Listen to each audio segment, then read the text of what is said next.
بسم اللہ الرحمن الرحیم۔ تم کیا سمجھتے ہو میں نے کوشش نہیں کی؟ میں پیدائشی مزدور نہیں، ایک کام کے سلسلے میں دارالحکومت جانا پڑا۔ واپسی میں میری گاڑی کا ایکسیڈنٹ ہو گیا۔ اسی حادثے میں میری آنکھوں کی بینائی بھی چلی گئی اور نچلا دڑ مفلوج ہو گیا۔ جب ملک کے ڈاکٹروں نے جواب دے دیا تو میں نے بھی یہی سوچا جو تم کہہ رہے ہو۔ علاج کے سلسلے میں بیرون ملک گیا، وہاں بھی مختلف ٹیسٹوں کے بعد ڈاکٹروں نے یہی کہا کہ اب مجھے اپنی زندگی اسی طرح بسر کرنا پڑے گی۔ کچھ دیر دارا اکبر سے گفتگو کے بعد ہم وہاں سے روانہ ہو گئے۔ میرے شب و روز وہی گزرنے لگے۔ تنہائی میسر ہونے پر میں اور سیما ایک دوسرے سے دل کی باتیں بھی کرتے، مگر ان ملاقاتوں میں فاصلہ ہوتا۔ اس روز میں مراد نگر کے بازار میں ٹہلتے ہوئے کافی آگے نکل گیا کہ کچی سڑک سے گزرتے ہوئے میری نگاہ نورانی چہرے والے اس بابا پر پڑی جن سے مراد نگر کے جنگل میں پہلی ملاقات ہوئی تھی۔ پھر وہ مجھے چشمے تک پہنچا کر اچانک کہیں چلے گئے تھے۔ وہ سڑک کنارے کھڑے نہ جانے کس خیالوں میں گم تھے۔ بابا جی آپ اس روز اچانک کہاں چلے گئے تھے؟ میں ان کے قریب آ کر بولا، ایک ضروری کام یاد آ گیا تھا۔ تم اب تک اسی گاؤں میں ہو؟ انہوں نے مجھ سے پوچھا۔ ہاں میں حکیم لقمان کے گھر ہوں۔ وہ اور ان کی بیٹی دونوں ہی مخلص انسان ہیں۔ بابا کیا آپ یہی رہتے ہیں؟ آپ نے اپنے بارے میں بتایا ہی نہیں۔ میں نے پوچھا اس سے پہلے کہ وہ جواب دیتے۔ ایک پجارو کچی سڑک پر گرد اڑاتی ہوئی ہمارے قریب سے گزری، کچھ آگے جا کر بیک ہوئی اور ہمارے قریب رک گئی۔ پجارو کی ڈرائیونگ سیٹ پر موجود شخص کو دیکھ کر میں حیران رہ گیا۔ وہ وکی تھا، وہی وکی جو اس معصوم لڑکی کی موت کا ذمہ دار تھا۔ وہ پجارو سے اترا اور میرے سامنے تن کر کھڑا ہو گیا۔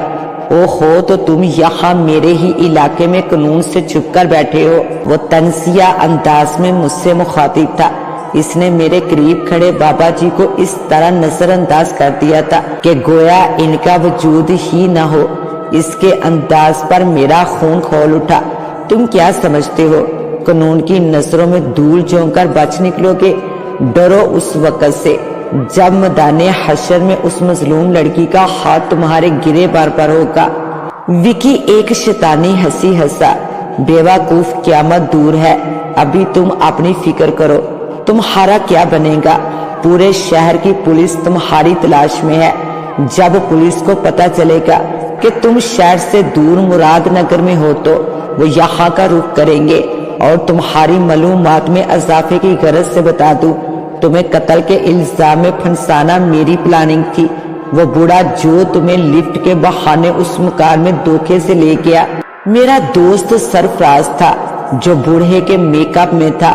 تم جب کمرے میں داخل ہوئے میں دروازے کی آڑ میں پہلے ہی چھپا بیٹھا تھا۔ جیسے ہی تم اندر داخل ہوئے میں نے تمہارے سر کے عقبی حصے میں پسٹل کے دستے کا وار کیا اور تم بے ہوش ہو کر گر پڑے۔ وہ مقتولہ لڑکی تحریم، اسے میں نے ہی قتل کیا تھا۔ اس سے میرے تعلقات تھے اور وہ میرے بچے کی ماں بننے والی تھی۔ تحریم نے مجھے دھمکی دی تھی کہ اگر میں نے اس سے شادی نہ کی تو وہ سب کو اس بارے میں بتا دے گی۔ تب میں نے ایک تیر سے دو شکار کرنے کا سوچا۔ اسے دھوکے سے اس گھر میں بلا کر اسے بے ہوش کیا۔ جب تم اس کمرے میں داخل ہوئے تو وہ دوسرے کمرے میں بے ہوش پڑی تھی۔ تمہیں بے ہوش کرنے کے بعد میں بے ہوش تحریم کو اٹھا کر اس کمرے میں لایا جس میں تم بے ہوش پڑے تھے، اور تحریم کو قتل کرنے کے بعد وہاں سے نکل گیا اور گمنام فون کال سے پولیس کو اطلاع دی، مگر تم وہاں سے بھاگ نکلے۔ خیر تم کب تک چھپو گے؟ آخر پھانسی کا پھندا تمہارا مقدر ہوگا۔ تمہاری بہتری اسی میں ہے کہ آج بلکہ ابھی مراد نگر سے بھاگ جاؤ۔ وہ تنزیہ انداز میں کہتا ہوا گاڑی میں سوار ہوا اور تیز رفتاری سے وہاں سے روانہ ہو گیا۔ مجھے وکی کے رویے سے زیادہ بابا پر حیرت تھی کہ وہ اتنی دیر مجھے ڈراتا دھمکاتا رہا مگر وہ خاموش کھڑے دیکھتے رہے۔ کیوں؟ اس سے پہلے کہ میں بابا سے اس بارے میں پوچھتا ایک طرف سے شور شرابے کی آواز سنائی دی۔ یہ حکیم لقمان سمیت درجنوں افراد تھے جو ہاتھوں میں لاٹھیاں اٹھائے اسی طرف آ رہے تھے۔ بابا آئیے دیکھتے ہیں کیا معاملہ ہے۔ میں ان سے مخاطب ہو کر دوڑتا ہوا حکیم صاحب کے پاس جا پہنچا۔ آپ لوگ اس طرح بھاگتے ہوئے کہاں جا رہے ہیں؟ حکیم صاحب نے غم زدہ لہجے میں کہا۔ دینو کاکا کی بیٹی سمینا ماں کے ساتھ پانی بھرنے چشمے پر گئی تھی کہ اچانک وہاں جلال خان کی روح آ پہنچی۔ سمینا کی ماں کا کہنا ہے کہ روح کے آتے ہی وہاں عجیب سی دھند چھا گئی، ایسی دھند کہ اسے کچھ دکھائی نہیں دے رہا تھا۔ پھر جب دھند چھٹی تو سمینا غائب تھی، وہاں صرف جلال خان کی روح کھڑی اسے غضبناک نگاہوں سے دیکھ رہی تھی۔ سمینا کی ماں چیختی ہوئی بھاگ کر گھر چلی گئی۔ اب ہم سمینا کی تلاش میں چشمے تک جا رہے ہیں، مگر تم اکیلے یہاں کیا کر رہے ہو؟ میں اکیلا کہاں تھا، میں تو ان بابا جی کے ساتھ باتیں کر رہا تھا۔ میں نے مڑ کر دیکھا تو بابا کو نہ پا کر حیران ہو گیا۔ کہاں ہیں بابا؟ حکیم صاحب نے عجیب سے لہجے میں پوچھا۔ شاید چلے گئے ہیں، میں نے جواب دیا۔ ہم نے چشمے اور مراد نگر کا تمام علاقہ چھان مارا، مگر نہ ہی سمینا ملی اور نہ جلال خان کی روح سے سامنا ہوا۔ سب مایوس ہو کر اپنے اپنے گھروں کو لوٹ کے۔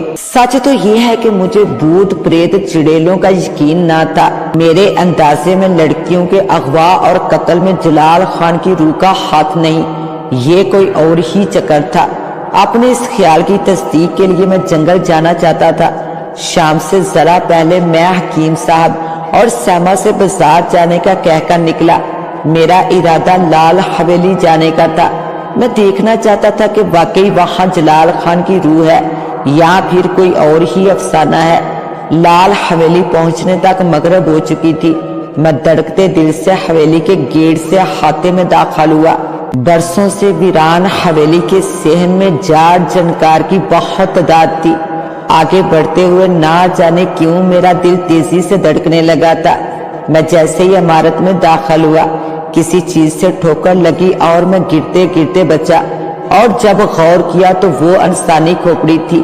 مجھے حقیقت میں اپنے رونگٹے کھڑے ہوتے محسوس ہوئے کہ واقعی میرا سامنا بدرو سے ہونے والا ہے۔ میں یہ سوچتا ہوا دھڑکتے دل سے آگے بڑھ رہا تھا۔ راستے میں مزید انسانی کھوپڑیاں دکھائی دے رہی تھی تو میرا خوف بڑھ گیا۔ میں جیسے ہی حویلی کے حال میں داخل ہوا، سیاہ لبادے میں ملبوس اچانک ہی ایک خوفناک صورت شخص میرے سامنے آ گیا۔ کالا سیاہ رنگ اور پورا چہرہ زخموں سے بھرا ہوا تھا۔ دائیں آنکھ کا گڑا اسے مزید خوفناک بنا رہا تھا۔ میں دور جدید کا پڑھا لکھا نوجوان تھا جو بھوت پریت پر بدروحوں پر یقین نہیں رکھتا تھا، مگر اس وقت اس خوفناک صورت شخص کو سامنے دیکھ کر میں ڈر اور خوف سے کپکپانے لگا تھا۔ کہ کون ہو تم؟ میں نے بامشکل کپکپاتے ہوئے لہجے میں پوچھا۔ جلال خان کی گرجدار آواز حویلی کے در و دیوار سے گونج رہی تھی۔ برسوں سے اس حویلی میں کسی نے قدم رکھنے کی جرت نہیں کی۔ میں تمہیں تمہاری حماقت کی ایسی سزا دوں گا کہ جو تم مرنے کے بعد بھی نہیں بھولو گے۔ بھاگو بابر، میں نے دل ہی دل میں سوچا۔ اس سے پہلے کہ میں اپنے ارادے کو عملی جامہ پہناتا، اس نے اپنے دائیں ہاتھ کو جنبش دی۔ چاروں طرف عجیب سی دھند چھا گئی، ایسی دھند کہ مجھے کچھ دکھائی نہیں دے رہا تھا۔ ایسے میں مجھے اپنے چہرے پر پانی کے چھینٹے پڑتے محسوس ہوئے اور جسم میں کچھ عجیب سی تبدیلی کا احساس ہوا۔ کچھ دیر بعد دھند چھٹی تو وہ میرے سامنے کھڑا تھا، مگر حیرت انگیز بات یہ تھی کہ جلال خان کسی جن یا دیو کی طرح دکھائی دے رہا تھا، جبکہ میرا قد بامشکل اس کے جوتوں کے برابر تھا۔ اس بدرو کا جسم اس قدر لمبا چوڑا کیوں ہو گیا؟ یہ سوچتے ہوئے میں نے اپنا جائزہ لیا تو میں یہ دیکھ کر حیران ہو گیا۔ میں 5-6 انچ کا بونا بن چکا تھا۔ میں بکھلا کر ٹٹول کر اپنا جائزہ لے رہا تھا۔ جلال خان کا کہکا ایک بار پھر گونجا، اب تم حقیر سے بونے ہو، حویلی سے باہر نکلنے کا سوچنا بھی مت، راستے میں جنگل ہے، کوئی بھی کتا بلا بآسانی تمہیں ایک نوالا بنا کر کھا جائے گا۔ جلال خان اتنا کہتے حویلی سے باہر جانے والے راستے پر چل دیا۔ خود اپنی اس حالت پر میرا ذہن چکرا کر رہ گیا۔ مجھے جنگل میں پہلی بار داخل ہوتے وقت اس بونے سے پہلی ملاقات یاد آ رہی تھی جس نے اس وقت مجھے آگے بڑھنے سے منع کیا تھا۔ کیا اسے بھی جلال خان نے بونا بنایا تھا؟ کیا جلال خان مرنے کے بعد اتنا شکتیشالی بن چکا ہے کہ کسی 6 فٹ کے قد آور جوان کو محض 4-5 انچ کا بونا بنا دے؟ کیا جلال خان جادو جانتا ہے؟ ایسے ہی ان گنت سوالات میرے ذہن میں گونج رہے تھے۔ میں یہاں اغوا ہونے والی لڑکی سمینا کی تلاش میں آیا تھا، مگر اب مجھے اپنی ہی جان کے لالے پڑ چکے تھے۔ کچھ سمجھ نہیں آ رہا تھا کہ اب کیا کروں، نہ جانے میں کتنی دیر اسی طرح ایک جگہ بے حسبہ حرکت کھڑا رہا۔ پھر حویلی سے باہر جانے کا سوچا، یہ میرے لیے بہت مشکل ثابت ہوا۔ اس کا اندازہ مجھے لال حویلی کے حال سے باہر نکلتے ہوئے ہوا۔ سورج ڈوب چکا تھا، چاروں طرف گپ اندھیرا تھا، اور پھر حویلی سے باہر نکلنے کے لیے مجھے حویلی کی سیڑھیوں سے اترنا تھا، جو اس 5 انچ کے قد کے ساتھ انتہائی مشکل کام تھا۔ اور پھر رات کے اندھیرے میں سفر میری زندگی کا آخری سفر بھی ثابت ہو سکتا تھا۔ جیسے جیسے رات ڈلتی جا رہی تھی، جنگلی درندے اپنی اپنی بولیوں میں اپنی موجودگی کا احساس دلا رہے تھے۔ کبھی کبھار شیر کے دہاڑنے کی آواز سنائی دیتی تو میں خوف و دہشت سے لرز جاتا۔ آخر دل کڑا کر کے مجھے دوبارہ لال حویلی کے حال میں جانا پڑا۔ میں حال کے سامنے ایک کمرے میں داخل ہوا۔ اس کمرے میں ایک پرانا سا بیڈ بھی موجود تھا، مگر بیڈ پر چڑھنا میرے لیے ناممکن تھا۔ ایک طرف میز اور کرسیاں بھی موجود تھی، مگر یہ بھی میرے قد سے کئی گنا اونچی تھی۔ ادھر میرا ننھا سا وجود سردی کی شدت سے کپکپا رہا تھا۔ بالآخر مجھے اپنی مشکل کا حل نظر آ ہی گیا۔ یہ چمڑے کے جوتوں کا ایک جوڑا تھا جو کمرے کے ایک کونے میں پڑا تھا۔ میں ایک جوتے میں داخل ہوا اور پاؤں پھسار کر بیٹھ گیا۔ چمڑے کا جوتا واقعی گرم تھا۔ مجھے اپنے ان حالات پر رونے کے ساتھ ساتھ ہنسی بھی آ رہی تھی کہ میں اس وقت ایک جوتے میں بیٹھا تھا۔ میں نے کبھی خواب و خیال میں بھی نہ سوچا تھا کہ میرے ساتھ ایسا بھی ہو سکتا ہے۔ رات بیتی جا رہی تھی، نہ جانے رات کا کون سا پہر تھا۔ جب میں سو گیا، آنکھ کھلی تو صبح کا اجالا ہر سو پھیل چکا تھا۔ میں انگڑائی لیتا ہوا اٹھا اور جوتے سے باہر آ گیا۔